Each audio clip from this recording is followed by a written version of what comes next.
Now, the Bram Weinstein Show on Washington's new home for sports, ESPN 630. Hey babies, hey babies, hey babies, hey babies, hey babies. Hi everyone, hi everyone, hi everyone, hi everyone, hi everyone, hi everyone. Do some positive coverage of my Capitals today, everybody. What a win. That was probably the biggest regular season win in 2 years. Look who doesn't have the pulse of the team anymore, Michael. Called for a loss. Stop it. You didn't take the pulse. Not yesterday. I'm sorry, mister. The Commanders are going to win on Wednesday. Then I don't know about this on Friday. I make no more guesses anymore. Yeah, I've noticed that. Why should I? I don't know what I'm going to get. Potpourri. I would have stopped guessing after the Bears game. I did. That's what I did. I was like, you know what? I'm out. I'm shook. I'm out. You guys, let me know how it goes. I'll be there watching with you, with everybody else, and I'll see how it goes. That's how I am now. I went out to practice today. Sam Howell spoke. They do on Wednesdays. All the quarterbacks talk on Wednesdays. Today, I asked him specifically. I don't normally ask questions in the press conferences, but I did today because nobody had asked it, and I wanted to hear what he had to say. Yep. Which is, you are the number one passer in the NFL. Right. It's one thing if it's week 3. It's another thing when it's week 11. Right. So what do you think of that? And his answer was very, as you might expect. Yeah. I don't think about that stuff. Wins and losses. Yeah. Not worried about that. But let's be honest here. This has to exceed expectations, even of his. Of course. I mean, come on. Yeah. How could it not? We touched on it a little bit yesterday about how some Commanders fans were like, you should be getting more MVP talk like Stroud. And it's like, well, Stroud's winning games, and they're holding on to the wins. That is the difference between the two, which is pretty major. I agree. Like, there's maybe he's flying a little bit under the radar, but I think everyone's giving him proper praise right now.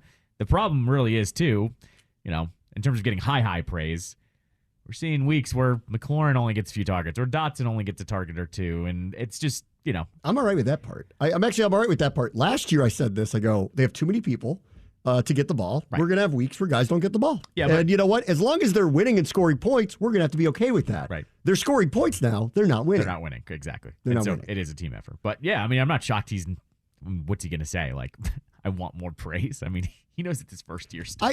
I just wanted to hear, are you surprised in yourself? Yep. Right. Yeah. Pat Mahomes isn't the person we're talking about. It's not Josh Allen, Joe Burrow, Justin Herbert. It's not Tua, it's you. Yeah. You have the most passing yards in the NFL. So did I expect that answer? Sure. Was I hoping for a introspective, this has come along a little faster than even we all kind of thought? And because you're in these group settings, it's hard to get a follow-up because I would have followed up with is this exceeding your expectations? Because it's your first full season. It's a new coordinator. And to be number one in the NFL in passing, I mean, that's typically very hard to do. So at this juncture, it'd be one thing if it's a couple weeks, whatever. But week 11, it's pretty amazing. I mean, really, all things considered. One thing I will say here, I talked about this off the air with you yesterday, was I think the NFL, to drum up more drama with Rookie of the Year, should be if you didn't play X amount of snaps in your first year of your career, you should be able to be eligible. You want the baseball rule. Yeah, 100%. We're rookies of the year. Yep. Gunnar Henderson won Rookie of the Year. He played the year before. Played the year before. Which I don't really understand that. You're not really a rookie if you played the year before. You have to hit, that's what I'm saying, because you have to hit a threshold. You have to play X amount of games to not be considered for the Rookie of the Year. And so he didn't hit that until year 2. Hal would be the same way. And then I think people will be talking about it in a different light. Hey, he only played one game, however many snaps that was. His Rookie of the Year eligibility should carry over into the following year. On the award stuff, I'll talk about that for a moment. Yeah. So if there was a such thing as Breakout Player of the Year, he'd win that. As of right now, I don't know who else you would give that to. I'm just trying to rack my brain. He's going to be. Well, I will also say this: enjoy it while it lasts. Go look at their schedule. Yeah. Right. Dallas twice, San Francisco, Jets, Miami to a lesser degree, but their defense isn't bad. And the Rams to a lesser degree, but their defense isn't bad. I'm going to guess that there's going to be some numbers, some weeks there's not going to be great numbers. And the Giants this week, for that matter, who had the best performance against him, actually, this year, and their offense. So like, keep in mind, like, those numbers may change a little bit, but he is tracking to top 10 quarterback, if not top 5 quarterback. Will he be number 1 when they play Dallas twice, San Francisco, and the Jets? I kind of don't believe that by the end of it because those defenses are too good, and so I don't think it'll end up that way, but he could end up top 5. If there was a such thing as breakout player of the year, I think he would get that. Maybe. I mean, like, think about nobody thought anything of him, so much so that they thought that Rivera and company were nuts playing him before the season started. Like nuts, like crazy nuts. So I would give him, if that existed, I think he would get that. MVP, I'm not going there. I don't think you give MVP, unless the numbers are outrageous. I don't think you give MVP to somebody on a team with an under 500 record. Well, yeah, he's he's a quarterback on a team with an under 500 record. And while I don't blame him for that under 500 record, how do you give unless his numbers were so, like, lapping the field outrageous, which they aren't. They're very good. They're great, obviously. But it's not like he's 1,000 yards ahead of Pat Mahomes. He's a couple hundred yards ahead of everybody, and that's great. Like, but I don't think it's so outrageous that you have to give it to him even on a losing team. His team record has to be better for him to even be in that conversation, in my opinion. Well, and I would actually not even go to wins, losses first. I would go to turnovers first. It hasn't been as bad lately, but he turned it over so much in the first. He's like second or third in interceptions. Right. I mean, like, so that's the other part of that, too, is that number needs to be better. It doesn't have to be perfect. It would have to be better to warrant any of that. That's where I would go first. And then, yes, wins, losses, of course, matters as well. I'm not advocating for him to win this because I don't want to sound crazy. Sure. Right. I would honestly advocate for him if I thought he deserved it right now. Yeah. As of right now, the people that I would put in this category of MVP are potentially A.J. Brown because of the season he's having. I think we're having this conversation because there's no clear-cut quarterback to win it because typically they do win it. And I think that's why it's opened up to a couple of others. Has started to enter. He's the other one. Yeah. I mean, he is clearly going to be the offensive rookie of the year. Like, that's done. The question is, what else does he get? And it might be, see, this is the award that I would think about for Hal is offensive player of the year. But if Stroud is the MVP of the year, how does he not get the same thing? But they typically do split it up. And this is where A.J. Brown might get Offensive Player of the Year and Stroud gets MVP or vice versa. Right. And Stroud is definitively going to be the Offensive Rookie of the Year. So I think Hal, as of we stand right now, will miss out unless he goes and gets them on a tear and keeps posting numbers like this and they have a winning record and end up in the playoffs. And then late December, we could talk about this again. Yeah. But of the awards talk that I saw, I don't think it's totally misguided. He's the number 1 passer in the NFL in terms of yards and a bunch of other metrics. That's why I asked him about it. I wanted to see what he thought about it. But I'm not ready to anoint him anything yet because I think 4-6 speaks volumes. And I don't think you're going to give the MVP to somebody who's on a 4-6 team. Unless the numbers were so outrageous. Like, there were, like, the only people I can think of like this are Barry Sanders used to have utterly crazy numbers on a bad team. Yep. But the numbers were so nuts that it was like hard not to acknowledge his greatness, even though his team wasn't winning very much. Right. So, like, but that's not what's happening here.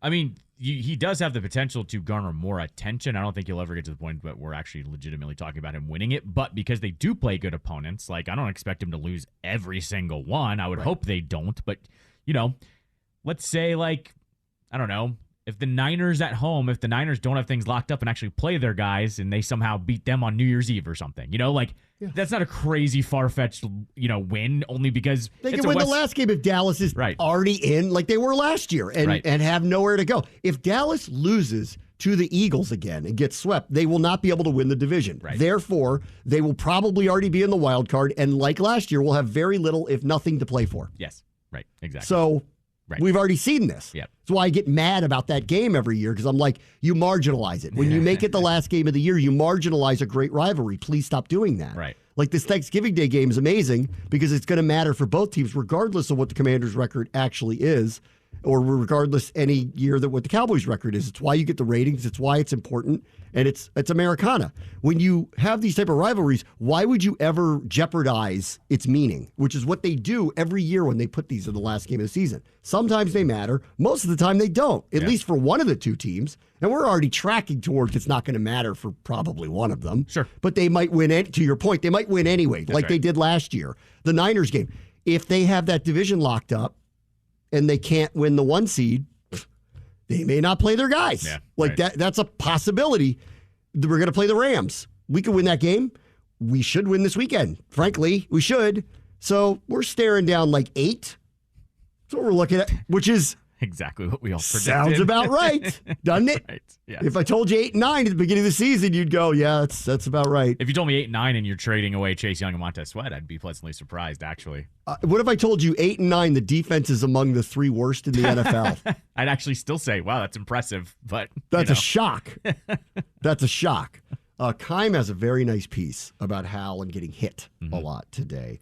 There's 2 issues going on. Well, there's 2 things that are like clearly tracking here for this team. Howell's development and the positive upside of all of it. And Keim takes a look at not just that part of it, but the danger zone of this guy looks great. He's really growing in all this, but he's a pinata right now. Right. He's getting tagged left and right. So what do we do about that? And he wrote a very good piece, which I'll get into in a minute. And then the other one that I'm going to wait for, which is we finally got some arrows fired at the 2 high-priced defensive tackles that are not making impact plays. Right. I've been talking about this for weeks, like trying to be as nice about it as I possibly could. Yep. It's not that they're playing poorly. They're just not impacting games. That's right.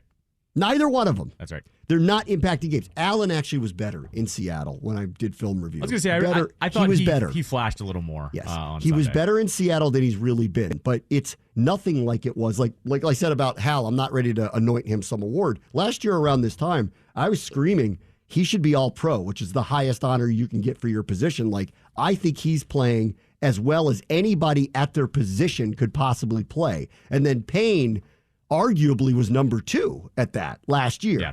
This year, it's not happening for either one of them. Right. They have moments, but they're few and far between.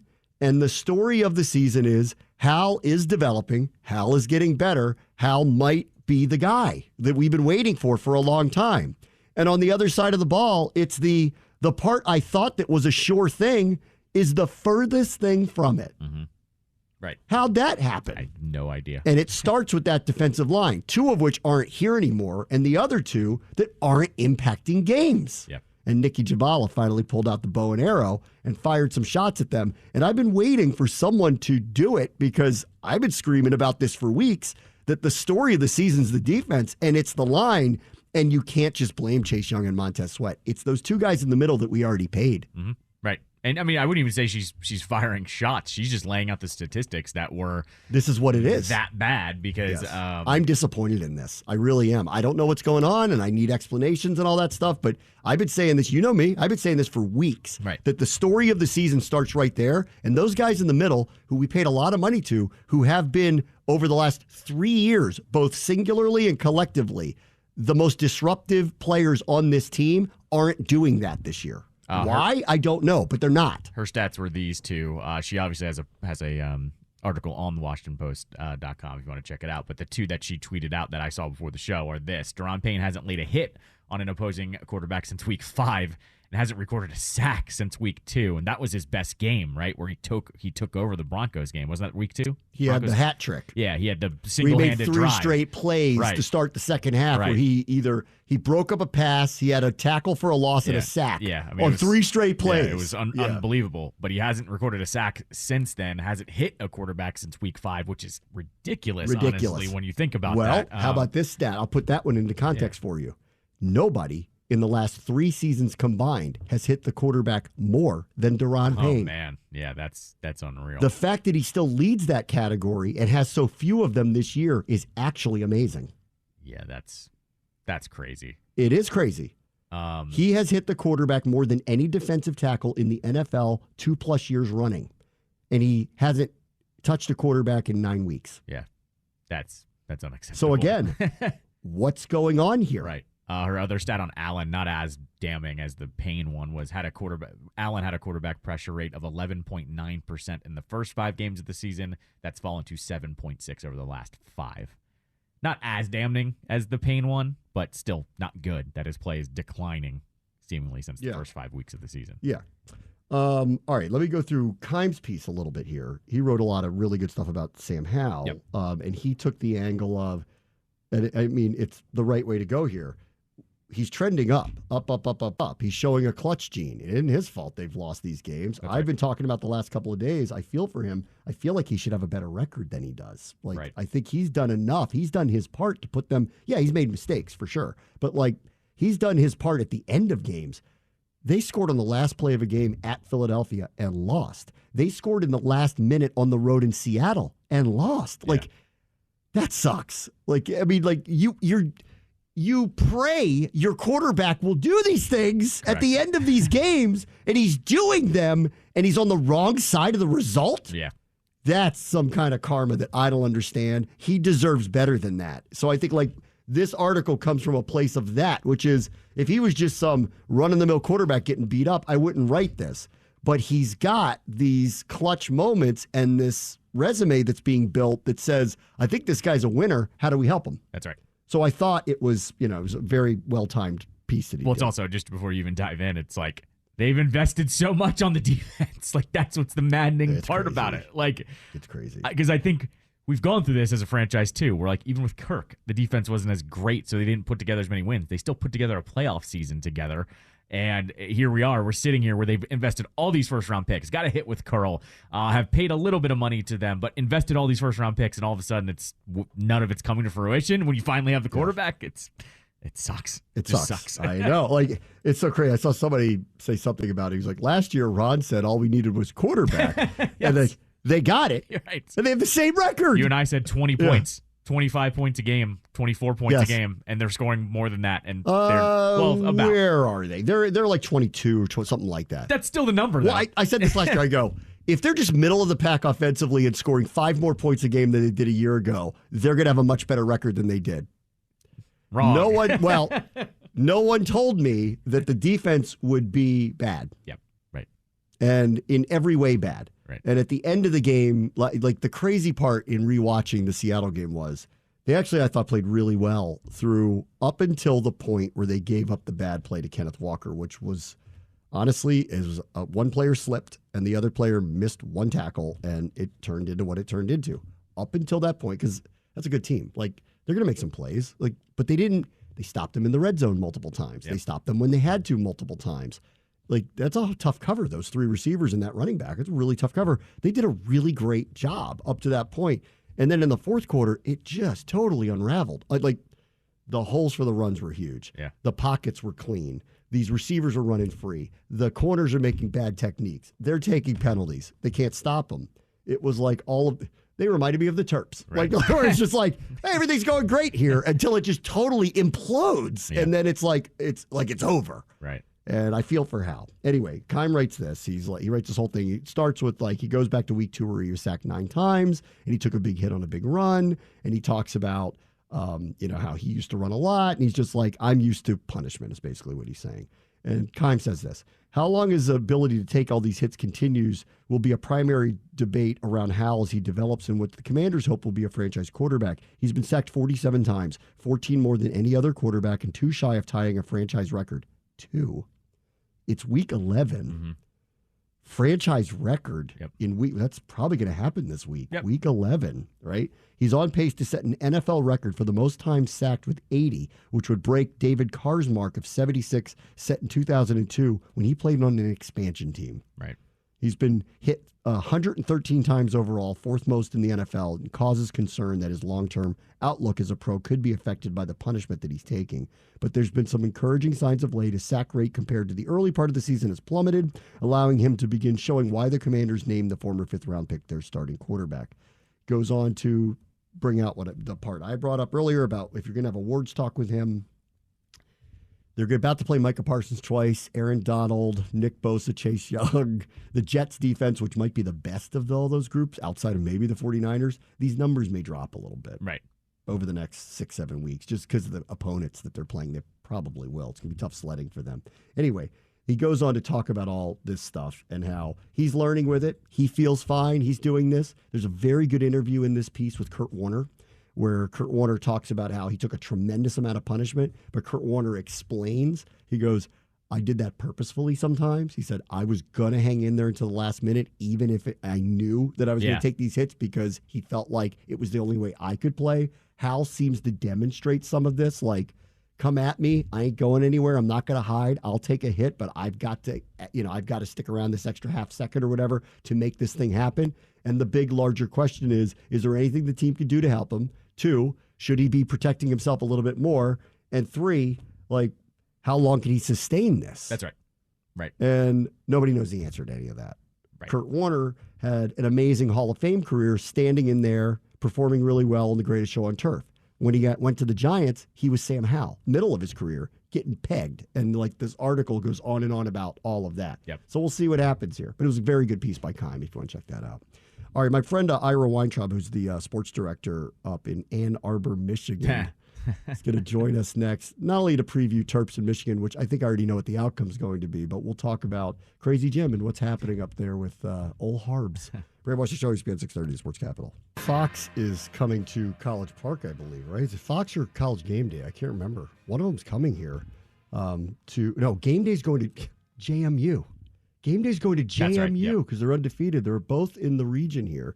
Maryland is going to get Fox because the big noon game is going to be Michigan at Maryland, and we'll see if Jim Harbaugh is going to be coaching because he's looking for a temporary restraining order for the suspension that he got from the Big Ten, and I think a ruling is coming on Friday. As I welcome in my friend Ira Weintraub, who's the sports director at WTKA up in Ann Arbor, Michigan. Ira, it is great speaking with you. I haven't talked to you in a while. How are you? I'm doing great, Bram. It's great to talk to you, and it's been quite an interesting couple of weeks up here in Ann Arbor. Yeah, I bet. When you first heard about, the accusations of stealing signs, and we'll get into all the particulars, did you think it would go to this degree or rise to this level? No, I don't think anybody in Ann Arbor did. First of all, the shock from the coaching staff when they read the stories, because they didn't understand the depths to which was going on. Everybody's got sign stealing guys, but yeah, we're a little bit surprised. Jim Harbaugh's family, like the Harbaugh family from Jack and Jackie down, have 3 pillars: faith, family, and the integrity of football. So yeah, it's really stunning that it's gotten this far and that they're questioning all of those things. When you say everybody has sign stealing guys, what do you mean by that? So we named Illinois had 2 guys last year planking their defensive coordinator. Every team has a guy that tries, or 2, at least in the Big Ten. It seems like at least 1 or 2 in every team. They try to decode signs, and their job is to try to figure out what's being called. Everybody's got one. We named the 2 for Illinois for last year, leading up to this year's Purdue game, because the Purdue coach was last year's DC at Illinois. So we were trying to connect the dots there. You named them? So you knew who the sign-stealing guys were for the team before the Michigan game? Yeah, so this year when we were leading up to a couple of the games, the story's been a thing the last couple of weeks. My guy, Sam, on my show, he's been doing a lot of digging. He had the 2 names of last year's, and maybe still with him this year, Ohio State's 2 guys. He had the name of the Rutgers guy. He had the 2 names of last year's Illinois guys, and at least one of them used to be a staffer or a football player at Michigan. So, yeah, every school in the Big Ten, or almost every school, not every school, I think, but almost every school has at least one guy assigned to try to decode signs. Okay, well then, that being the case, and if that's just well known, and I know that that's kind of Michigan's defense here, like, what are we doing? Then why did the conference allow this to rise to this level then? Yeah. Honestly, we're trying to figure out how the conference let it rise to this level, because we're hearing things from the commissioner like player safety and all these ridiculous things that have no bearing on what's actually going on. We have seen the pictures of Ohio State's cheat sheet from the 2018 Michigan-Ohio State game of Michigan's defensive coordinator giving signs and what the corresponding call was. I've seen the 7-page document that Ohio State was using in the game. It's a regular thing. So, yeah, I keep getting back to how is it, like your question, how has it gotten to this point? I don't know, because we're trying to figure out why the Big Ten has it out for one of their biggest brands. Okay. All right. So they do. I mean, at least if that's the defense here, they do. Let me ask this. After you saw the pictures of this Connor Stallions guy on the sideline of an opposing team, did you think that was a little beyond? So I did, until I heard the full story, and from what my sources say is that CMU actually invited him there. I think the CMU coach might be in a little hot water for saying, I don't know where he came from. I didn't see him. The guy was 2 feet from his face. And from what I was told is that he might have been brought up by someone on the CMU staff because Michigan has an ace sign stealer. And, hey, they're not playing Friday night. We have this game. Why don't we bring him in to help him out for the game? That's what I was told is actually what happened for the CMU game. Oh, he was helping them. He wasn't stealing signs for Michigan. He was helping them from their sideline. That's because so CMU. There are multiple connections at CMU. There are people at CMU that have ties to the Michigan staff. They know they have an ace sign stealer. Like, that's the thing. Like, people know that people have these great sign stealers. Everybody in the Big Ten, I had somebody tell me that Connor Stallions told them the names of all the other sign stealers in the Big Ten. They all know who each other are. It's like the scene in MASH. You ever seen a MASH movie when they go, their ringer spotted our ringer? Like, that's essentially what's going on. But they decided to pick on this guy because he is a little crazy. He had a 500-something page manifesto. Like, you have a manifesto, you're a little crazy. And what it's going to come down to, Bram, at the end of the day, Jim Harbaugh had a bad HR decision. He hired a crazy guy who's really good at decoding stuff, and he took it too far without people necessarily knowing how he was doing it. But if every other school has, and this is Michigan's defense, and this is why I don't understand where it's gotten to this point. If everybody else has a sign stealer, why would a coach necessarily question how his guy is stealing the signs? Because everyone just has a guy that steals signs. They just go out and steal signs. Go do it. Watch and figure it out. Okay, let me go back to the Central Michigan thing for a moment, because when that came out, I saw him, and everyone saw the picture, and then that was like smoking gun on top of smoking gun. Like, there he was. You and I work in this. Like, you don't just walk onto somebody's sideline. So the whole time, I'm sitting there going, he didn't sneak on there. Somebody gave him the credential. And one of the two things is plausible. It's some young person who works in that department that gave it to him. But to get to that level, you needed someone on the staff to say it was okay. So that's why on that one, I'm with you here. That doesn't smell right to me, because you don't sneak onto a sideline like that. It's Fort Knox down there. Like, I know how it is at Michigan Stadium. I haven't been up to East Lansing, but at Michigan Stadium, there are passes with colors for pregame. There's passes for first, for like only between the 20s acts. So, like, there's all kinds of different things, and they even changed it this year for more color-coded stuff to make it easier for all the event staff to figure it out. Yeah, it's impossible to get on the field without access, and your name is on a list. And his name wasn't on a list, so how did he get in? His name was somehow he got a pass. So, yeah, like that sort of was told to me, and I've heard it from a couple different sources. They sound very independent. I can't confirm that, but that's the only thing that is plausible to me, because otherwise you actually get nothing of value of standing on the sideline just staring across the field. You don't. There's no actual added value of getting something. He was there, at least the way we believe it, is that he was there to help Central Michigan, which didn't really help because they got beaten pretty bad in that game. Okay. All right, so let me go back to who this person is. Like, what can you tell us about what you know about Connor Stallions? So Devin Gardner, who was a former Michigan quarterback, is our Monday morning quarterback, and he comes on the air with us a few weeks ago right after this break, and he goes, that's the guy who, when he was still in the military, used to fly in for every game. He would show up at every home game, every road game, and he was the fanboy going, hey, what's up, guys? And everybody knew the fan that was in the military that would fly in and come to the games. And so he's been doing this for years and years and years. And for his age, obviously. And then I guess, Jim Harbaugh sees dedication. Jim Harbaugh sees crazy dedication to Michigan football and code stealer. And he's like, hey, this guy provides some value. And he volunteered to help Michigan for a few years. And he would, on his own dime, fly in and volunteer to help. And eventually Michigan gave him a job at $55,000 a year. And they did not do a very good background check on him. Okay, but Harbaugh you do agree that he has to be culpable a little bit. He is an employee. Like, it's not the guy roguely went on his own and did all of this. He's a literal employee of the team. Well, he is an employee of the team as to steal signs, but what he did as far as how he stole the signs, that's on him. That was all on him. The coaches to a man have been asked, and people that are not just to the media or something, the people have asked them, people that they know and they trust, they talk to. The coaches were stunned. They had no, the levels to what was going on, they had no idea. They thought he was just really good at cracking codes like everybody else was doing around the league. That's what Michigan's defense is, because for the coaches, that's what their life was for the last few years, is him on the staff. Plus, he was on the staff in 2018 and 2019 when they gave up 50-something points to Ohio State each time. So it's not like it always works. Okay, but still, in the end, though, the defense is we didn't know how good he was at it. Like that's the defense. Like that's a flimsy defense. But all the investigations have shown, like every investigation, somebody hired a PI firm who committed a felony to access illegally this guy's hard drive, and that happened. So, like, a felony was committed in the name of football, and what they found in all this stuff, and as the leaks have come out to try to paint Michigan as bad a picture as possible, everything, including it says, the investigative firm has found no connection. The NCAA has found no connection that Jim Harbaugh knew at all about this because he didn't. And the coaches didn't know. They just thought he was really good at cracking codes. How would they not know he's standing on the sideline next to him? How would they not know this? That's the hard part to understand. Because he's doing all his work away from, all his work is away from the game. On game day, he's just looking and watching and seeing what the research he's done. But everybody else is comparing all 22 film and coaches' hand signals and plays and trying to match it up. That's how everybody else has their code stealers. That and how they have their signs. That and they share.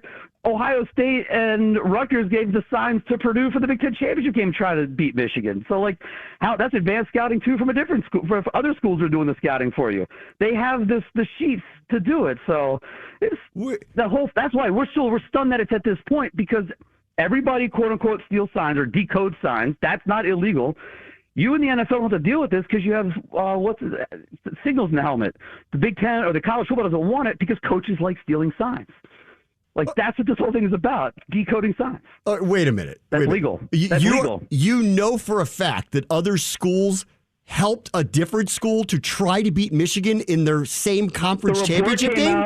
The report came out last week that Ohio State and Rutgers were named as the two schools that sent their spreadsheets of codes and signs to Purdue for the Big Ten championship game last year. And why would they do that? Why would they do that? Because, Ohio State will do anything to beat Michigan. They didn't want to face Michigan in a playoff last year. They wanted Michigan to lose in the Big Ten championship game to try to get their spot in the playoff. Okay, then they shared their sign, and then Bram, they shared their sign. They shared the same information with TCU. Okay, all right. So, man, is it beneficial for the conference to be in the playoff and win championships? Isn't there some kind of benefit to that? Yes, there is. And that was been my point from the beginning, why none of this makes any sense, because in actuality, all those schools should be mad at anyone that has tried to turn Michigan in and sued them for lost revenues because they lose money by losing a team that could advance to the championship. It's dumb. It is dumb. That part is dumb to me because it's beneficial for the conference as a whole for whatever member goes the farthest. So to get in the way of that happening, if Purdue beat Michigan in the Big Ten championship game, that would have hurt everybody if that happened last year. I know. I've been trying to make this point too. Oh, man. Oh, my God. Okay. All right. So later this week, there's a court hearing, right, to determine whether he's going to Friday. You can't know the answer to this, but what are you guys talking about that you think will happen on Friday when Michigan tries to get a restraining order on this? Well, we honestly thought that he was going to get at the last minute the restraining order last week on Friday night into Saturday morning. Based on everything we had heard, it sounded like he was going to get it. It ended up not happening. So I'll go out again and say I think he will, but they have to show that his not being there has this this huge impact. Well, they just beat Penn State on the road, so it might have hurt their cause when all is said and done. But Jim wants to speak. That to me is the biggest part. Is Jim wants a chance to speak in court. And something that never really happens with NCAA stuff is someone has to go on the record. And if Jim Harbaugh goes in court and says, I have no idea about any of this stuff was all news to us. The fact that I'm suspended is crazy because I'm getting information like everybody else. That's on the record now. And if he was lying, he goes to jail. That's right. That's jail, technically. So if he's on the record saying that, that puts a lot of pressure back on the Big Ten to prove what you're trying to prove, which is they still have not proven that Jim knows anything. Everyone's actually admitted they don't. So I don't know what's going to come out of court. I think he's going to try to – obviously they're fighting for him to be out there for the game on Saturday. Maybe he gets reduced by one game. Maybe the judge steps in. I think more than anything, he wants his day to speak because he feels like he's been denied due process because the Big Ten has broken all their processes to this point. Okay, but let me ask this too, because there was apparently a reported call where all the other schools were on it, and they were all demanding something to happen. So how do you square everybody's doing it, but everybody seems to be saying to the commissioner, this was above and beyond? because mob rules the day, and just because you're doing it doesn't, and you maybe don't think you're going to get caught. Michigan has a dossier, from what I was told. They've got all kinds of stuff on a lot of schools in the Big Ten, and they're ready to unload. Apparently, Michigan over the years has reported things to the NCAA, and they've been ignored. So I don't know if this is everybody's chance to get back at Michigan for Michigan trying to be above everybody. I don't have an answer. What I do know is that leadership is not having 13 of your 14 ADs on a call and letting the 13 ADs make a decision when it's your job to make a decision. It's not having 13 coaches who have who only have one interest in their program. And then the commissioner coming out saying that this is the worst scandal in the history of the Big Ten outside of player fixing is ridiculous. It's not even top 2 this year. They had a coach fired for hazing, and they had a coach fired for sexually harassing a sexual harassment advocate. Like, that's just this year alone. They have in the conference of Anderson and Nasser and Strauss and Sandusky. Yep. I'm sorry, this is not anywhere close to some huge scandal, but they're saying, he says, this is the biggest scandal in the history of the Big Ten outside of game fixing. So to me, this is the Big Ten making major mistakes. Like, how do you say that with a straight face? In the I just named 2 this year alone and 4 others that put this in pale in comparison, right? So we keep getting back to how are we here? Like, you asked me that, and we keep getting back to it. We don't know because it all seems so ridiculous. When I talk to Michigan State fans, they look at me like, you can't think this is true. I'm like, I know it sounds like an after TV special or after school special, but these are facts. This is what's going on, and these are the facts of the case. It's an unbelievable situation. All right, I'll let you go with this. Since you grew up here, we work together, we know each other, friends for a long time, and you know Maryland. Whether Harbaugh coaches or not, I'm pretty convinced Michigan's going to win this weekend. By how much do you think they will win this weekend against Maryland? If Maryland does not turn the ball over too much, then with between 14 and 21. If Maryland turns the ball over too much, it'll be like a lot. Okay. I'll just say that. Agreed. All right, Ira, thank you so much for coming on today. I appreciate it. Thanks. Anytime, Bram. All right, that's Ira Weintraub, who's the sports director up at WTKA in Ann Arbor, and clearly a Michigan man through and through. How about that full-throated defense of Jim Harbaugh and the sanctity of their program? Raised some good points, though. I got to tell you, I am far more. It was convincing. I agree. All right, AJ Francis, former Terp, former Commander, is going to join us next. He's got a really cool event going on this weekend at the Maryland-Michigan game, and we'll hear from him next. Brave Washington Show, ESPN 630, Sports Capital. We need to have a recap of what Ira said in a little bit with everything that's going on with Michigan. That was quite a full-throated defense from the Michigan man himself. This weekend, Maryland hosts undefeated Wolverines out in College Park. And A.J. Francis, former Terp, is going to be there for what is his 7th annual canned food drive that benefits Sarah's House down at Fort Meade. A.J., great friend of the show. Happy to have you back. Thank you so much for coming on today. Hey, man, thanks for having me, man. It's good to be here, man. And, I need to come on more often, man. We got to start meeting like this. Yeah, I know. Why don't we first, before we get to some of the sports stuff, why don't you tell everybody what's going on this weekend with your event? I got my 7th annual canned food drive at the University of Maryland. Maryland's taking on the number 2 ranked Michigan Wolverines, as you just alluded to. It's a great event. It's supporting the families and children at Sarah's House, which is a homeless shelter that is right next to the city that I grew up in. It's across the street from Fort Meade Army Base. I've been helping out with them literally since I was a high school kid myself, being recruited to Maryland. So to be able to have my own event that can give back to these kids and these families, man, means a lot to me. And the Maryland community really shows up.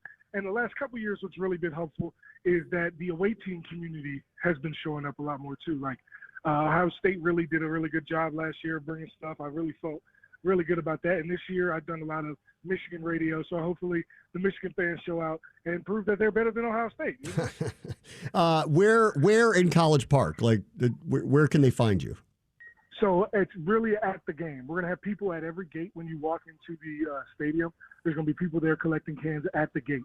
You can bring canned goods. You can bring non-perishables like macaroni and cheese and ramen noodles and those kind of things. You can also bring like essentials like baby wipes, baby formula, diapers, anything that, you can help these people in their time of need.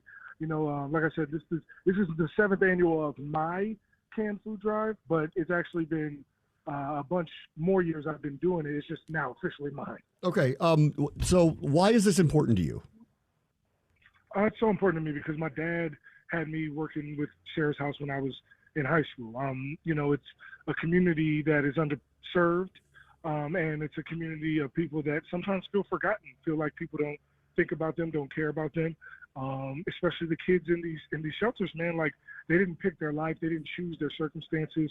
So for me to be able to help in any way means a lot to me. And it's the fact that, like, it is the community that I grew up in. Like, I've known people that have had to go to Sarah's House. I've known people that had to stay there for months, and I've known people going there to get away from, domestic situations, or getting away from because their house burned down, or there's just, these people need our help, man. And that's the reason why I go out of my way to try to help, because there's a lot of people. I wasn't the best player on my own high school team. I wasn't the best player in college on my team, but I was able to accomplish a lot because of good circumstance and good fortune and my own hard work. But there's a lot of people who don't get those good fortunes and don't get that good circumstance, and it's no fault of their own. And if you end up in a downtrodden situation because of that, you need people to help you out of that. And that's what I want to be for my people in my community. That's an amazing story, really. I mean, you started doing this in high school. Yeah.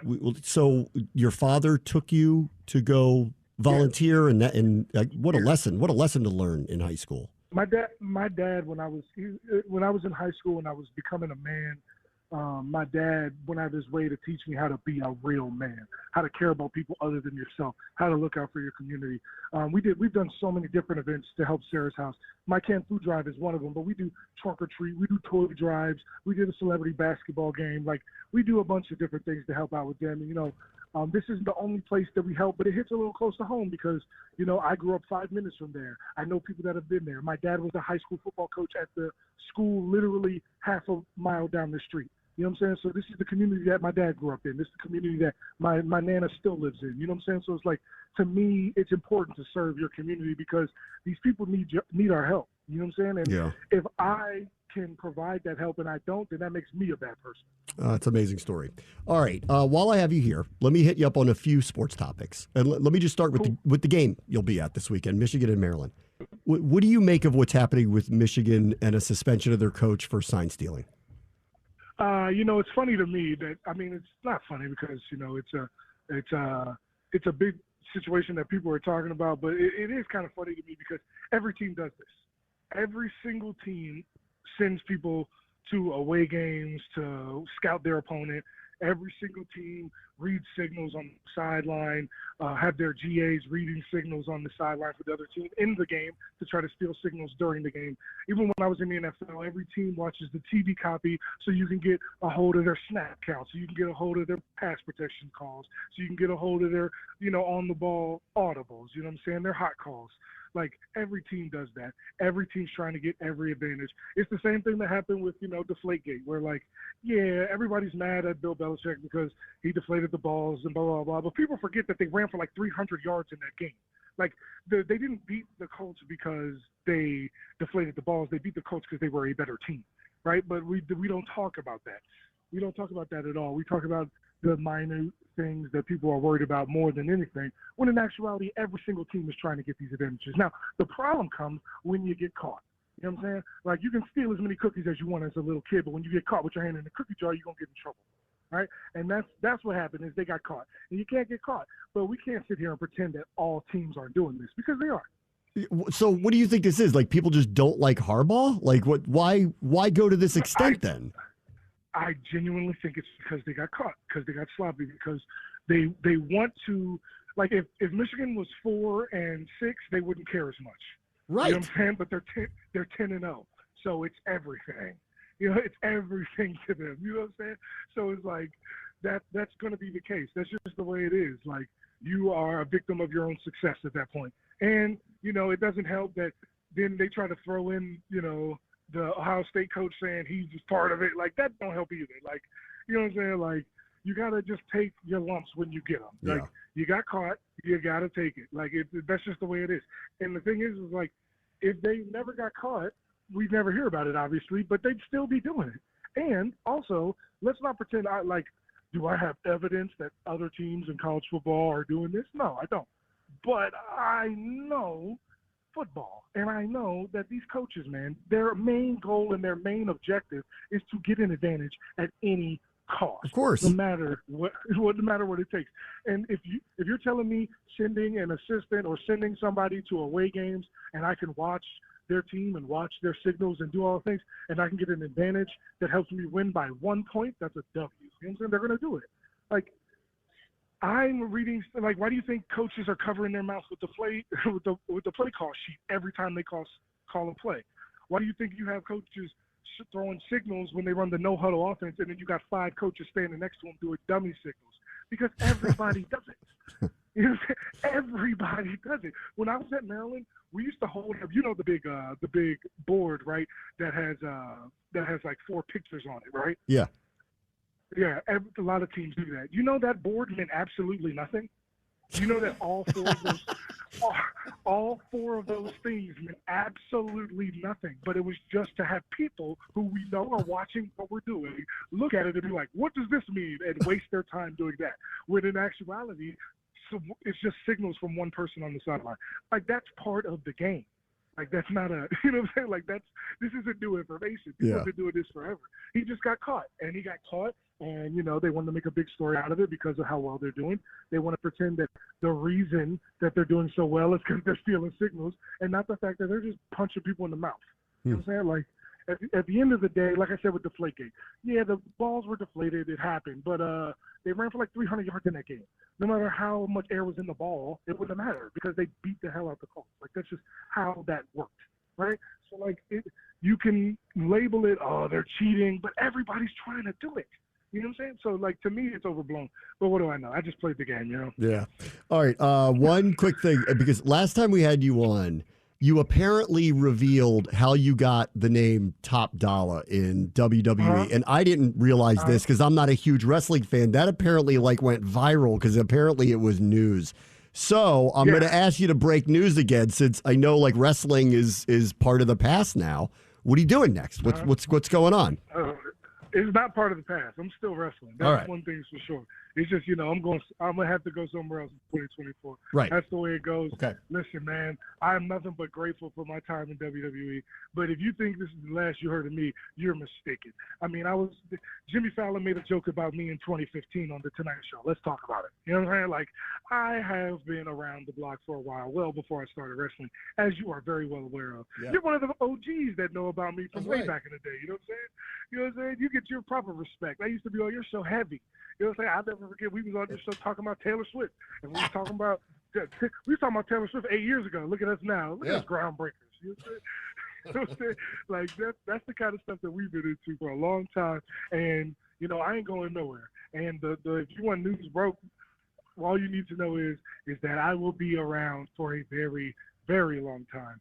But, AJ Francis, back in the real name. Because, when you Google, I figured this out. I was going to come up with another cool name, and people are going to call me Dollar no matter what. That's just the way that it goes. Yeah. That's just how it works, and I understand the game. But I'm going back to AJ Francis. You want to know why? Because when you Google AJ Francis, a lot of cool stuff comes up. You know what I'm saying? A lot of really cool things pop up. So including Top Dollar. So, I'm very much looking forward to it. Pleasure having you on. We should do this more often, AJ. I'd like to have you on. Absolutely. We shouldn't do this so irregularly. I appreciate it. Absolutely, man. You know my phone number, man. We can make it work. I come on this joint every week once the new year starts, man. Sounds good. All right. Once again, every gate at the Terp Stadium this weekend for Maryland and Michigan. It's the 7th annual canned food drive. So bring some stuff to help out some people in need and help out AJ's cause. Thank you so much for coming on, AJ. Please. Canned foods, non-perishables, baby supplies. Love you all, man. Thank you guys so much. All right. Thanks, AJ. Appreciate it. From the Uh-Oh file comes this report from the Philadelphia police. Mm-hmm. Philadelphia police say surveillance footage recovered in the hit-and-run case that injured 76ers forward Kelly Oubre has shown, quote, no evidence that a crash occurred in the area that Oubre reported being hit, per the Philly Inquirer. A police spokesperson said they have not accused Oubre of anything, and the investigation is ongoing. But the insinuation is made. So I'm just trying to get this straight. He was, quote, he was claiming as being hit by as a pedestrian. He got claimed he got hit as a pedestrian. Okay. Yes. All right. And then went to the hospital. Yes. After being hit as a pedestrian. Right. And got treated. And I haven't kept up with what his condition is. Right. The police are saying that where he reported he was hit, surveillance footage doesn't show a crash. What does it show, though? Anything? They're not saying. Yeah, see, that's what I don't understand. Well, he may have said, I got hit by a car at this place, and they found a camera, and there's no crash at that place. So either he got the location wrong. Right, which could be a very valid thing after getting hit if you got hit by a car. Or something else happened, right, and he blamed it on being hit by a car. Got it. But we can't insinuate anything until we know. Yeah. It's just we don't know. Yeah. It's not good. That's not good. Not good. Not good. Where's Woes, where's Shams? Well, now they're going to be on it now. Right. Yeah. Because those guys, I don't know if anyone knows, when it comes to basketball, are better than the FBI at doing their job. So this is bad. Where's Tisha? Tisha's down the street. This isn't good. Philly Inquirer already has that. Mm-hmm. So the investigation is ongoing. We're not accusing him of anything. Right. Yet. Right. And what would we be accusing him of? Lying about a hit and run to get treatment. That's not really a crime. Right. But it will, eventually you will have to tell us what did happen is where we're going with that one. I mean, I will say this, though. If he got the location wrong, I think that's very valid if you got hit by a car. Correct. And correct. If you got the wrong location, I'm not right. I'm not ready to go there either. Yeah. I'm not ready to go there either, but it's an uh-oh for sure. Right. Uh-oh. Something ain't adding up. That's not good. Yeah. All right, let's go back to, so I've pretty much rendered the verdict on Michigan that obviously they did it. They're not claiming they didn't. Obviously they did it. Obviously it was quote unquote elaborate. They've caught enough of it to be elaborate. 3, this guy's on a sideline. I mean, for a different school looking at signs. Like, that's bad. Like, that's really, really bad. How he got there, interesting, right? How did he get there? Yeah. You don't just walk on people's sidelines. I don't care who you are, especially if it's not your team. And, I'm the play-by-play voice of the Commanders. I'm not allowed to walk where that guy walked. Right. I don't have access to that. It's on lockdown. You can't do things like that. So how did he get there? That's an interesting question. Mm-hmm. Still, in the end, and then... That was always my original one, by the way. That one, yeah. That was an open question. But then, him seeing him, if they just wanted to say, which they initially said, he's a zealot, who's a kind of a crazy fan, who happens to be good at stealing signs, and, he got in the ear of them, whatever, fine, I'll hear that as, I don't think they should be punished to the degree that they were. But then there he is standing next to Jim Harbaugh. So, it's very hard to hear out an excuse of, we didn't know how crazy this was. Yeah, right, exactly. But then Ira comes on. It was and he's Michigan man through and through. He's full on. He's not going to go after Go Blue, being the sports director of the station that airs Michigan games. Of course. But it was a pretty good full-throated defense that started with, we have all this evidence that every other school does this. We have evidence that they were conspiring to make Michigan lose at other times. Everybody literally does this. Then A.J. Francis comes on and is like, everybody's doing this. I don't even know what this is about. So I think I've been turned. I do think the Big Ten went too far now. I don't think he should have been suspended for 3 games. Rarely, I brought this on because I wanted to have him come on because I wanted to make fun of him while he tried to defend them. Yeah. But he actually convinced me. He convinced you. By the middle of it, I was like, you know what? That's a good point. And then I'm like, you know what? He convinced me. If I was on a jury on this and walked in going, I already know how I'm going with this because I know he's guilty. And Ira's like, there's an asterisk to this guilty, and it's a big one. You need to hear it out. The case he laid out, he turned me. I'm not calling him innocent, but I do think the punishment does not fit what's going on here at all anymore. We talk about it on this show all the time, how sometimes simple PR would fix a lot of things. I think the Big Ten freaked out here because they thought from the national perspective, they were dealing with the Astros, the same type of situation. Maybe. But here's the thing. Right, they don't want this big controversy if a team wins the championship. Well, I wouldn't even say that. I think the difference, though, is when it came to the Astros, what was their argument? The Astros argument. Oh, well, everybody steals signs.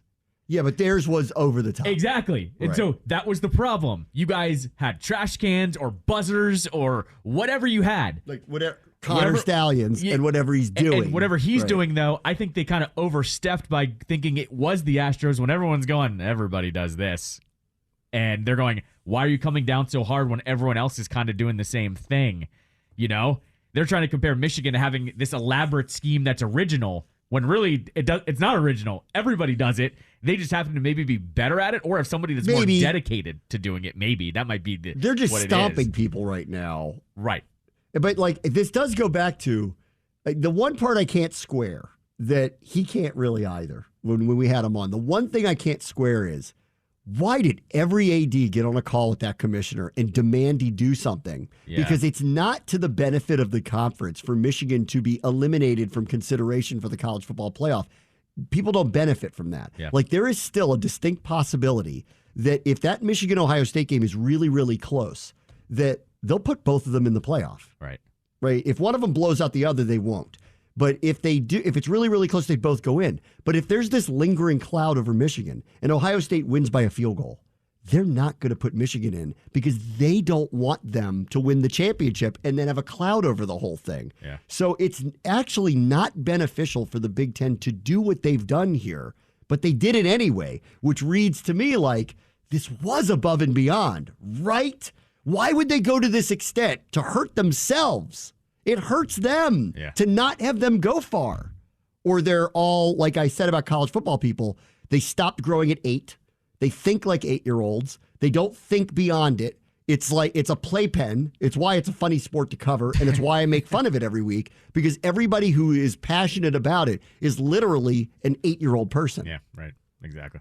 Like but that's the one part I can't square. They demanded they do something collectively. It must have been worse than what everyone else is doing, and by a lot. Has to be. The only thing I think is that whatever they're doing is working. That because what Ira kind of alluded to was that Connor Stallions apparently literally works for the military, and maybe he's just better at it than everyone else too. Maybe. Like, you know how this works, too. Sometimes what if I told you he was in the military, but he worked in the cafeteria? I mean, it's just like when you say he's in the military, you assume he's special ops. Well, right? What I'm getting at, like though, he is, killed bin Laden or something. Okay, but overall, though, you know how this works. Some people just have a skill set that it clicks for them. Yeah. And maybe they have their guy. They have their Rain Man that can unlock signs just by looking at a sideline and at a field of 22 players. Yeah. Maybe it's as simple as that they just have the best guy doing it. So everyone's getting pissed off that they're decoding the signs so much. Like AJ said too, those posters with the 4 pictures on them, like there's always like SVP or whoever's on it. SVP, a picture of hot dogs. You're right. An apple. Like of course a koala bear. Of course it doesn't mean anything. Doesn't mean anything. So maybe there's just a way here that Michigan, they kind of know what is actually happening. Maybe they're just doing it faster, not wasting as much time on it. That's the only thing I can think of is that they've come up with a better system or have a better mind working on it that's pissing all the other schools off. I mean, I have the next career for Connor Stallions is he should have a media company where he decodes everybody's signs. Do you know how many people would watch this? Right. It would be amazing. Yeah, right. It would be utterly amazing. Yeah. Oh, 100%. I guess the other side of the coin here is maybe Harbaugh's just not likable. That all these dudes hate him. That's what I said. And that's what I said. That's what I said to AJ. I go, is it they just don't like him? Yeah. It's got to be that. Like, they just don't like him. And maybe they also know because he's the one that, like, we talk about it every offseason or every, in between the regular season ending and the college football playoff, that he's the one every single year, at least the last 3 years, has, just kicked around, made some phone calls in the NFL, and he gets a fat new contract from Michigan. Like, no, I think it's a personality thing. I think he just doesn't get along with people very much. Maybe. Because, like, remember, even in the NFL, he had the crazy handshake with Jim Schwartz? That's right. Like, I bet the NFL coaches are like, this guy. Like, there's no camaraderie. There's no code. I get it. Like, you could see it. I'm better than you. I hate you in every way possible. Right. And you can't coexist that way. Yeah. Like Nick Saban doesn't have to really be friends with Brian Kelly, but I bet he respects him. And I bet he actually talks to him like a normal human being and doesn't walk up to him and like tip his cap off his head, which is what I think like Harbaugh does. Like he'll walk up behind the Purdue coach and pants him. Like that's what I think like this guy kind of is, which is why also he probably goes sideways. Remember, they always want to fire him up there. Yeah, right. Because I bet he walks into those sponsor and donor meetings and he's like, "What's up, guy?" and puts his finger right in his chest and like says crazy crap to him or looks right through him. And I think he's one of those guys. As he wears his Kmart khakis. Right. Yeah. Or like walk right up to somebody, get 3 inches from their face and be like, "I heard what you said about me." Yeah, right. Yeah. I think he's one of those guys. So that might be this. They just don't like him. Maybe. They just want him gone. They just don't like him. He's winning a lot, and they want him gone. It's never a good look, though, when you, quote-unquote, don't like somebody and you lose to them constantly, though. Because that's kind of on you. That's the annoying. Well, that's on you. That's the annoying part of it. The annoying part of it is he has that thing running, and it's humming right now. They've been in the playoff last year. They have a better team than they did this year. They're undefeated. They're 2 wins away from getting back to the playoff and will be, at worst, the number 2 team. If they beat Ohio State and win the Big Ten championship game, they will be at worst the number 2 seed at worst in that college football playoff thing. Oh boy. Oh boy. Oh boy is right. And plus they hate him. Right. They put up with him when he went 9-3 because it wasn't as much of a threat. Right. Now we can't be in the room with this guy. He's just ridiculous. We hate him. He's got to go. Let's blow him up in the year where he's going to win the national championship. And that's the other part of this too, because like in the end, I'm sitting there going, the real crappy part about what they're doing is they are getting in the way of a team that could win a national championship from their conference. That's not good for business for them. Right. Like that's bad for everybody. Everybody benefits from any member school winning the championship. So why would you get in the way of one of them doing it? It's crazy. See, I will kind of disagree with this one because I know you talked about this with Ira. I kind of love that they hate them, even if they're in the same conference. Hate them so much. It's one thing that I've actually always irked me about college football is that it's everyone pulling on the same rope for the conference. Yeah. I've hated that. Always. Oh, have. You want them to hate them. You want it to be like. Yeah, because here's the problem with college in this sense. You are the mortal enemy to the degree. Like, we appreciate that you're in this conference, but we want the worst for you. Yes, exactly. And I think there's been not enough of that because I think the SEC is a whole different animal, but I've never liked kind of how it's the same thing though. Like the Alabama-Auburn thing is real. No, yes. The Texas-Oklahoma thing is real. Right, but it's because they're all so good. So I think they're allowed to warrant that. Like the SEC pulling on the same rope, it's a different rope than this one. Yeah. And so I actually they are of it. They pull on the rope because they're like, we're the dominant conference. Correct. Even we're better than all of you collect. We may hate each other, but we're better than you. Right. Get out of here with this Oregon. Yes, like they don't want to hear it. They're going, our middle of the road can still beat 95% of the country, even if they're not beating Alabama, every single year or whoever else is at the top of the SEC.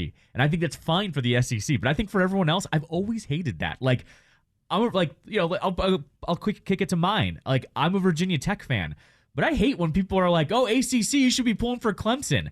No, I hate them. I don't want them to be successful. Right. It does. In fact, actually, for Clemson, it really doesn't because they're the outlier for the ACC. It really doesn't matter. If UVA is good in basketball, as a fan, not as someone who has UVA on our airwaves here, but just as a fan, I don't have to root for them to pull the ACC crown out. I know they're always going to be good. It doesn't benefit Virginia Tech in any way, shape, or form that they're good, and Virginia Tech happens to have a down year. Like, I think it works in certain conferences, and I think the only one it really truly works for is the SEC. I want more hate. I want more vitriol like this because I think the drama's better. We're talking about it right now. Like, I think it makes a difference in terms of you caring. They're derailing a potential national championship season. Yes. All of them collectively hate this guy so much that they're trying to derail his championship season. I love it. They don't want him to be a champion. It's insane. It's so immature. It's the best, though. It's so incredibly immature. And then he, as an 8-year-old, I want to go to the hearing and talk to the judge. And his lawyer's going, do not do that. What are you, Trump? What are you, out of your mind? Right. What are you going to say? Oh, you think you're going to convince them? Or what? You're going to go bully them? What's it going to be? Right. It's going to be one of the two. You idiot. Why would you do that? I want to go talk at it. Oh, I bet you do. Oh, man. Dion was asked about the Texas A&M job already. Yeah, this is about time. He said he's not thinking about that stuff. Well, did you see his whole quote thing? Like, it was like, I'm not doing it, right? I'm here. It was like, I'm here. My kids are here. I pay taxes here. Yeah. I'm staying here. So I haven't talked about this either. Jimbo's getting $77 million to go away. To go away. Wow. Yeah. And so, like, my favorite part of it is, like, anytime something like that happens, and it's such an astronomical, ridiculous number to not work, all the people who go, and you can't pay the players, huh? Right. Like, that one pops up. Yeah. And then everybody who wants to try to protect the institution has to twist themselves around to explain why this isn't as expensive as you think it is. That's right. And they go, and I saw one thread that was like, here's how this works, dummies. It's like the donors pony up $8 million. And he goes, and then the rest of it is taken out of this budget, which was already allotted. So it's not like they're losing any money. And I'm like, no. Nice try. That's not how it's that works. $77 million to a person to not coach another football game. That is stupid. Also, That's bad math, brother. Go talk to... Plus, who you hiring? Because I'm going to bet they're not going to work for $20 an hour. That's right. Go talk to Arizona, by the way, when it comes to mishandling finances. Amazing. $240 million? We don't know where $240 million is. $240 million? Who's running your books? Sam Bankman-Fried? What's up? The joke on that one was whoever's in charge there is going to go to Congress afterwards. Right. Yeah. That person is running against Carrie Lake. That's right. Yes. Wait till you see this debate. It's going to be amazing. Oh, man. That's something. All right. Arrows being fired at Allen and Payne. Talk about that next. Brad Western Show, ESPN 630 Sports Capital. I've been waiting for this one. We've been talking about it here. I've talked about it on the broadcast a little bit. We've been talking about it here. The story of the Commander season is two things. One, Sam Howell has ended up being what the team had hoped he would be. Yep. And he's turning into what I think we all hope will be an answer at quarterback for them for whatever period of time that is. And it's trending that way. It looks that way. He's had a lot of great moments this year, and the metrics that he's posting are among the best in the league this year. So it's really great. That's all the good news.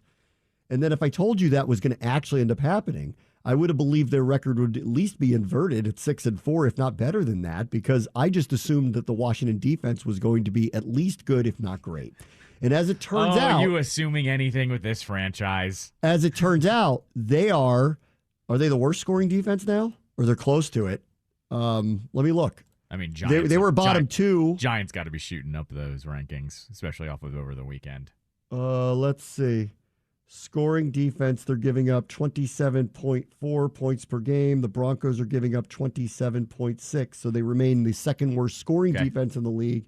And in terms of total yards, they are the fourth worst team in the league at 380 yards per game. They gave up 489 last week to Seattle, which pointed out in Nikki Jabala's piece today was only the second time in 2 years that Seattle's gone over 450. Great. We recall that they gave up 40 to the Bears, most of which came in the first half, and they turtled in the second half because they were just sitting on a big lead. That's right. Yep, exactly. And then scored one late anyway. Yes. Because we were desperate and jumped a route, whatever. Yeah, and no. tried I never had a problem with that one. The Giants score is deceiving. They gave up 256 yards in the first half at 14 points, and then the Giants turtled in the second half and hung on for dear life. But it was ugly. Right. Like really, really, really ugly. The Bills put up 37 points on them. The Eagles went over 30 twice on them. The Eagles lit them up. Jalen Hurts' numbers in the second game is outrageous. Yep. A.J. Brown, any number one receiver has killed them this year. This past week, they had almost 200-yard receivers against them. Both Lockett and Metcalf had over 90 each. Right. 15 catches for almost 200 yards. Diggs had 122. Brown had 175 the first game, and he had one something. It had to be over 125 because he broke that record. I don't remember the number, but it was around that, 130, something like that. Drake London had over 100 against him. Yep, that's right. Even DJ Moore had 240, something like that. Didn't Pitts have a good catch in that game too? Yeah, touchdown. Yeah, which, by the way, like doesn't happen. They don't throw the ball in. So, like, obviously, the story of the season to me all along has been, what in the world happened to the defense this year? Yeah. Like, not only are they like not average, they're bad. They're a humongous liability. It's every single week. And for the last few weeks, I'm not shy to say it. Like, no, I mean, I'm staring at the two guys in the middle who got paid, and I'm like, look, like, you're the two arguably best players on the team. That's right. Right. What happened? Yeah. Like, they're not bad, but they're not impactful. Correct. They're getting paid too much to just be guys. You can't agree just with be that. a guy when you're making that kind of money. You have to make an impact one way or another. Like, I think the worst of it, honestly, though, is one of them is being double teamed almost every single play, which is fine. I don't mind that, but neither one of the other is capitalizing off that, or no one's breaking free on the outside anymore because of that. Like, if you warrant the attention, great. Usually someone else benefits that, but you're not effective enough to the point where now people are just running their base stuff against you, and you're not making an impact, which means the defense is going to be a sieve, which they are. I hate to break it to you, too. Go look at the late game running attack of Seattle. They ran the ball in the middle of the field. Oh, yeah, man. Yeah, that was the mat. Right up the middle of the field. I was having flashbacks to when the Chargers played them week 1 2 years ago. When they got the ball, it was like 8 minutes left and never gave it back. But everything was working. And that's what it was for the Seahawks. They were like, oh, we're just going to run the ball if you can't stop it. And they just kept doing it. And it was right in the middle of the field. Yes. The hole started getting bigger. The pocket started getting cleaner. They had worn down. The defense had worn down by the second half. So Nikki Jabala wrote a piece today, and it's basically like, we need big plays from the two defensive tackles. Where is it? And it says this: Washington traded away Montez Sweat and Chase Young before the deadline, knowing it wouldn't be able to keep all of its top talent on the line for the long term. The Commanders had already signed Allen to a new deal in 2021 and re-upped Daron Payne to a 4-year, $90 million contract in March. Allen and Payne have become the crux of the defense and one of the more formidable defensive line tandems in the league, but lately the two have struggled to have game-altering impact plays like they once had. Allen had a quarterback pressure rate of 11.9% in the first 5 games of the season, but over the past 5, it's fallen to 7.6. In that span, he's notched 5 quarterback hits and 1 sack. 1 sack, 5 games. So that's on pace for 3 for a season. Right. He's a defensive tackle. Defensive tackles typically don't have big numbers, but 3's low for him. For sure.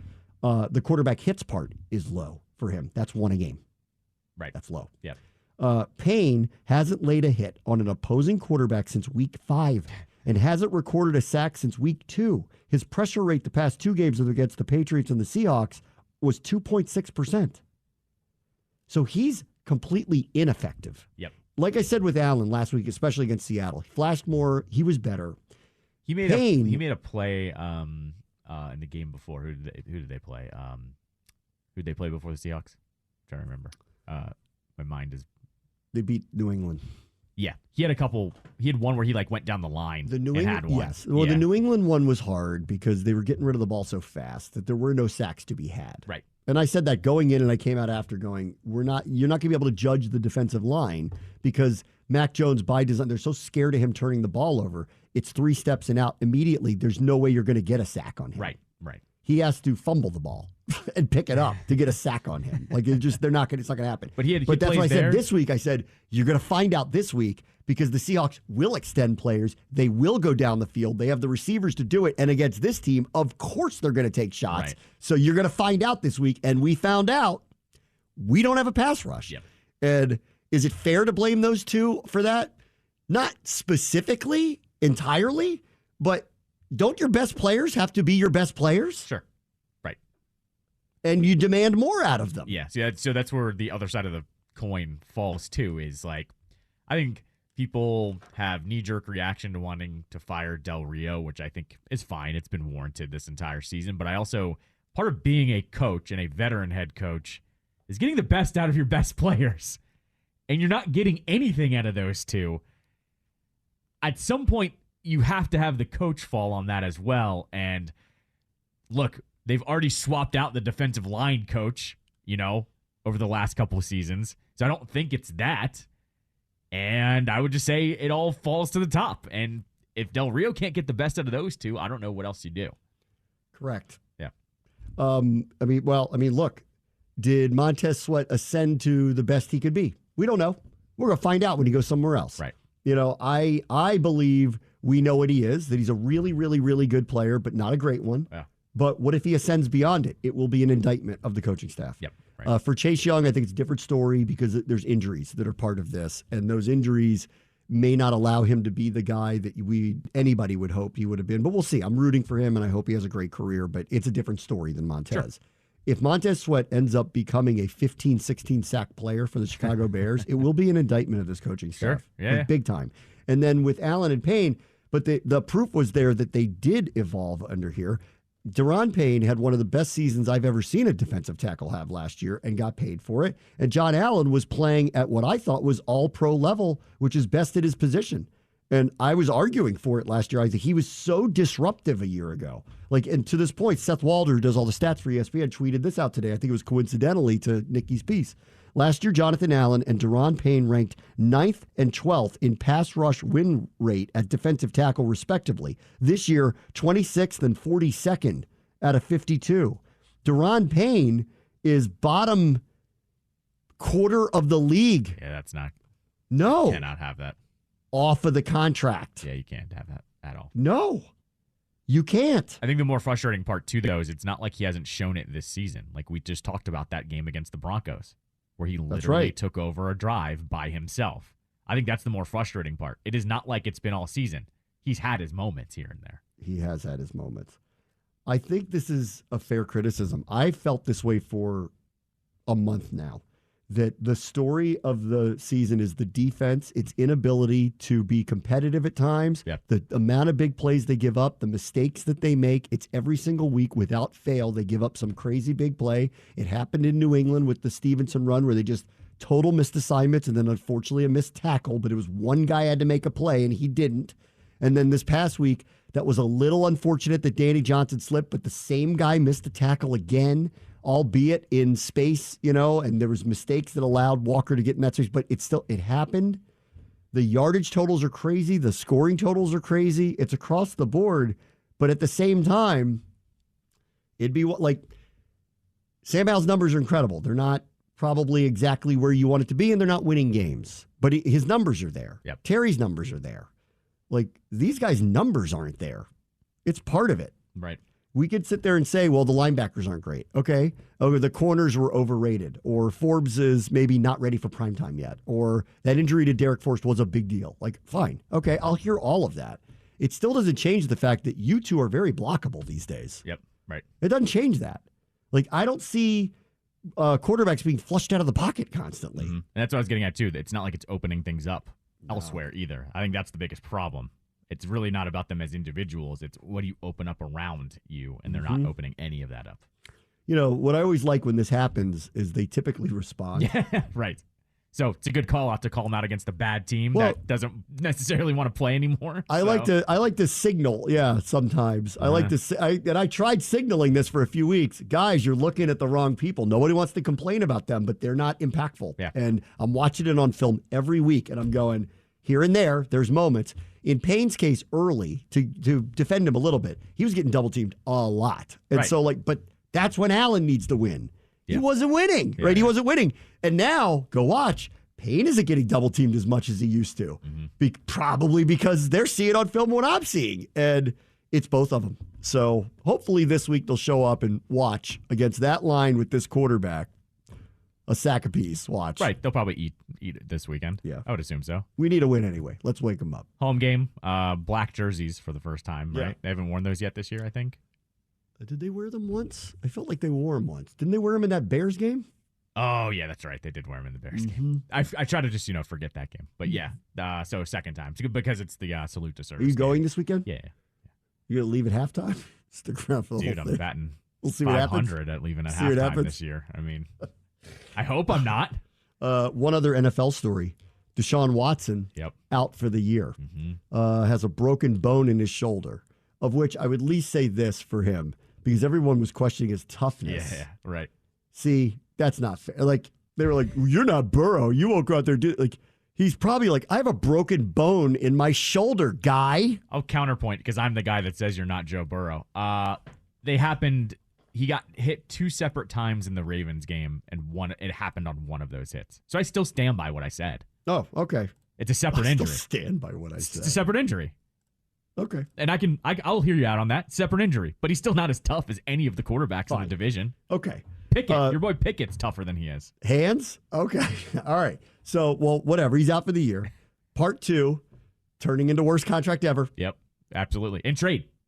Worst trade, with worst how contract. much they gave up, and look at the Texans now. The reputation hit they had to take for doing it. The Texans are back to 500. They're the worst team in football last year. The Texans have same record they do, or close to it.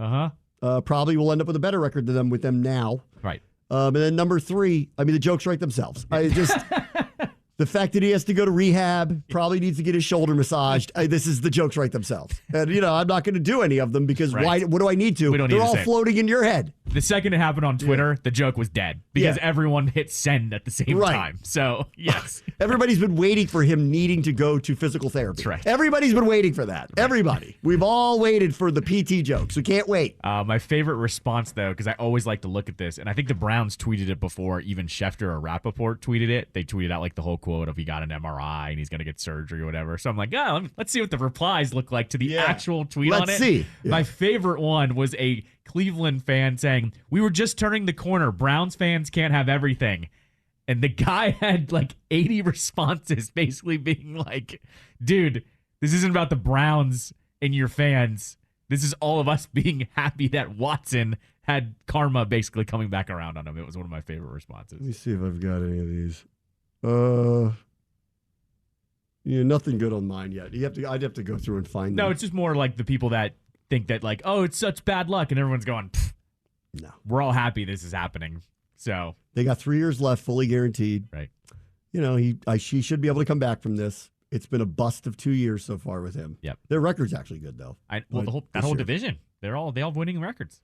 Dorian Thompson-Robinson's going to get the shot here, not P.J. Walker. I liked him in the preseason. I thought he looked pretty good, but let's see what the schedule looks like for Dorian Thompson-Robinson. Well, the best part about that, while you look up the schedule, is they traded Dobbs.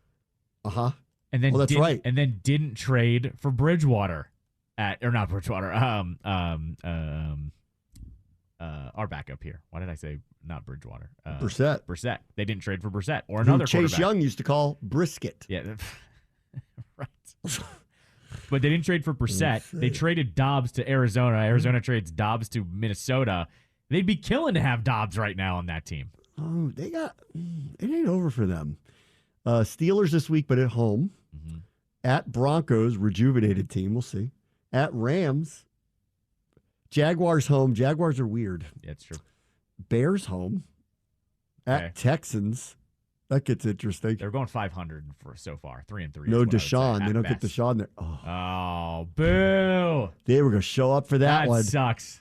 To see C.J. Stroud throw for 400 yards or something, and him so good. Then they get the Jets at home, so that's a Thursday night game. We'll see if Rodgers is back or not. I'm still calling 500 the rest of the way. At Bengals, yeah, who knows? Best case 500 the rest of the way, in my opinion.